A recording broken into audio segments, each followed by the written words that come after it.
2004 Ford Mustang GT. Still got the factory converters there and there. Then it's got a factory H-pipe, and we put on it FLOWMASTER super tins. One right there and one right there. If you guys want to know how to purchase them, follow the link in the description. Sorry.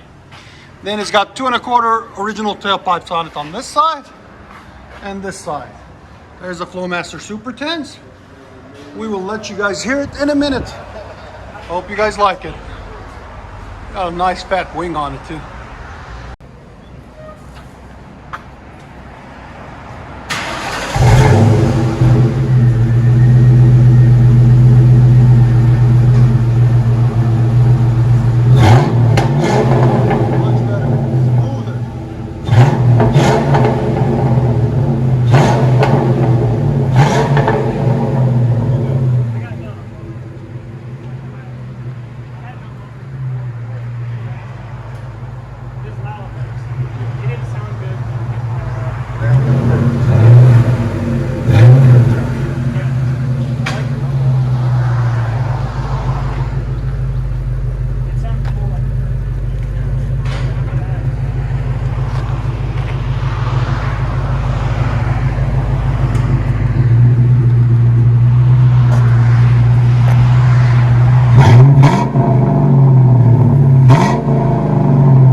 Always love that color on these Mustangs.